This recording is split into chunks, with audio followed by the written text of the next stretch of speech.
Hello guys, hello and hello, welcome back to my YouTube channel. तो कैसे हैं सब लोग। आज इस वीडियो में हम बात करने वाला है हाउ टू क्लियर बैकलॉग, কীভাবে ব্যাকলগকে আমি ক্লিয়ার করতে চলেছি। তো তোমরা সবাই জানো যে আমি নেট 2027 প্রিপারেশন করছি। তো আমার কিছু কারণের জন্য ব্যাকলগ হয়ে গেছে। তো দেখাবো তোমাদেরকে কতটা ব্যাকলগ আছে, কত কোন সাবজেক্টে কী কী বাকি আছে, তো সেটাকে আমি কীভাবে কভার করছি। যদি এই ভিডিওটার দিকে তোমাদের কোনো কিছু হেল্প হয় বা তোমরা যদি এইভাবে তোমরা ব্যাকলগ ক্লিয়ার করতে চাও তো করতে পারো। তো ভিডিওটা অবশ্যই দেখো, লাস্ট পর্যন্ত দেখতে থাকবে, তোমাদের জন্য হতে চলেছে। তো চলো আমি দেখাতে চলেছি। তো গাইস দেখো আমার কী কী ব্যাকলগ লেগে গেছে।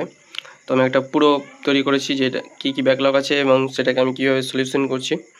তো চলো প্রথমে দেখাচ্ছি তোমাদেরকে।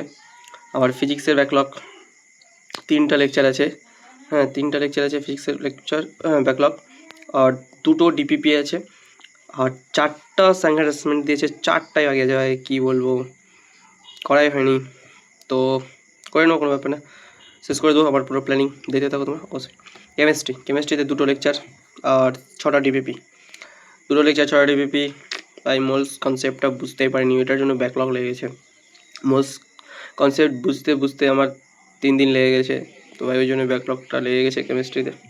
তো আর আমার জুলজিতে আছে 1টাই লেকচার আর বোটানিতে 0। তো বুঝতে পারছো বায়োলজিটাকে আমি পুরো কমপ্লিট করে রেখেছি, আর ফিজিক্স কেমিস্ট্রিতে ভাই ব্যাকলগ লেগে গেছে। তো চলো এটাকে আমি কীভাবে কভার করব পুরো প্ল্যানের সাথে তোমাদেরকে দেখাতে চলেছি, how to clear my backlog.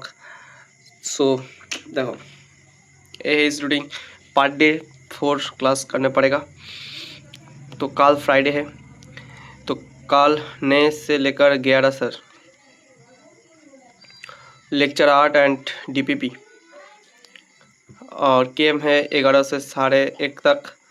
यहाँ पर मैं लेक्चर 9 केमिस्ट्री का एंड डीपीपी करूँगा, और 2 से 4 है यहाँ पर लेक्चर 5 जियोलॉजी का, एंड 4:30 से 6:30 फिजिक्स लेक्चर 9 एंड डीपीपी। फिर यहाँ पर मैं सेल्फ स्टडी करने बैठ जाऊँगा। तो फिर है सैटरडे का लेक्चर नंबर 10 फिजिक्स का, वहाँ पर डीपीपी नहीं है तो डीपीपी नहीं करूँगा।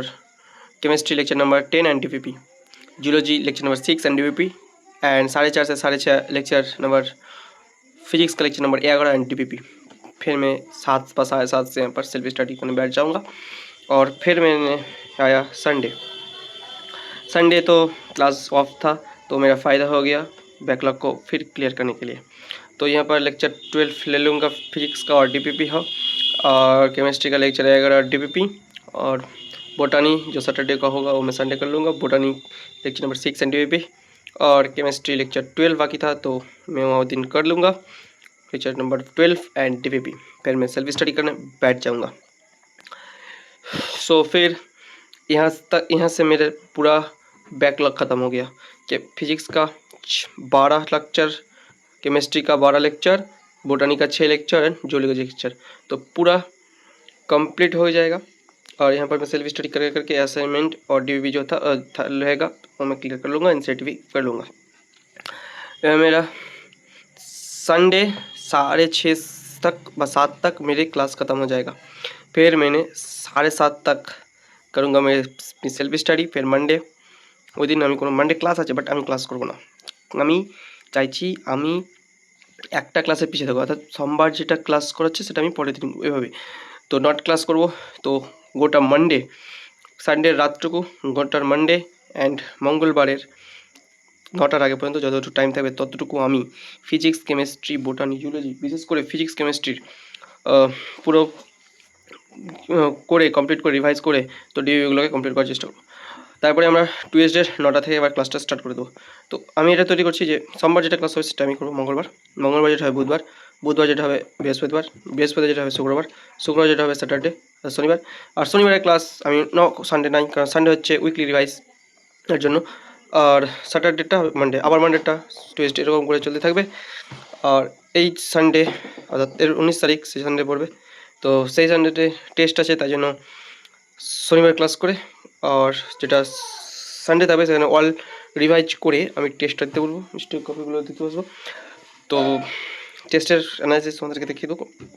তো এবার এটি আমার ব্যাকলগ ছিল, আমি কীভাবে ব্যাকলগ কমপ্লিট করছি। আর আমার নতুন নিয়ম হচ্ছে যে আমি যেটা ক্লাস চলবে ক্লাস তার আমি পরের ক্লাসটা করবো, অর্থাৎ যেটা সোমবারে চলবে সেটা মঙ্গলবার করবো, এতে আমি লেকচার ক্লাস পেয়ে যাবো এবং আমি সময় ধরে ক্লাসটা করবো এবং বুঝে বুঝে করতে পারবো। জাস্ট এটার জন্যই সময় দিয়ে আমি আমার জিনিসটা করতে পারবো। তো এটার জন্যই এটা আমার পক্ষে যদি তোমাদের কোনো ভালো লাগে থাকে বা তোমাদের কোনো যুক্তিমতো লাগে তো এটা করতে পারো। এটা আমি পেয়েছি ডগ ভিভিকে দাদার কাছ থেকে, যে এটা ওইভাবে করতো, তো সেভাবে আমি করছি। তো ভাই কীভাবে ব্যাকলগটা ক্লিয়ার করলাম দেখে নিয়ে, প্রত্যেকটা 4টা করে ক্লাস করবো আর রাত্রে আবার সেলফ স্টাডি করছি। আর একটা নতুন নিয়মে আমি ক্লাস করছি। আর 19শে জুলাই হচ্ছে টেস্ট, সেখানে আমি অল রিভাইজ করে টেস্টও দেবো, মিস্টেক কপি যা যা থাকবে সব করে নেবো, কোনো চিন্তা নেই। তো পরপর তোমাদেরকে ভিডিও দিতে থাকবো, কবে কী করতে পারছি কি পারছি না পুরো ডেটা অ্যানালাইসিস থাকবো। এই কদিন আমি যে ব্যাকলগের চ্যালেঞ্জটা নিলাম ক্লিয়ার করে, তো পারছি কি না সেটা তোমাদের দেখাতে হবে। তো অবশ্যই সেটা তোমাদেরকে দেখাবো কীভাবে আমি ব্যাকলগটা ক্লিয়ার করছি, কীভাবে করে। তো ঠিক আছে। আর টেস্টে কী সিলেবাস আসছে 19 তারিখে সেটা আমি পরের ভিডিওতে জানিয়ে দেবো, কোনো চিন্তা নেওয়ার বিষয় নেই। তো ঠিক আছে, এই ভিডিওটা আমি এতদূর পর্যন্তই রাখছি, দেখা হচ্ছে আবার পরে কোনো একটা নেক্সট ভিডিওতে। ততক্ষণের জন্য বাই। আর যাদের ব্যাকলগ লেগে আছে তো যাও এই নিয়মে করে তোমরা ব্যাকলগ ক্লিয়ার করে নাও। তো ঠিক আছে, ধন্যবাদ। Like, comment, subscribe.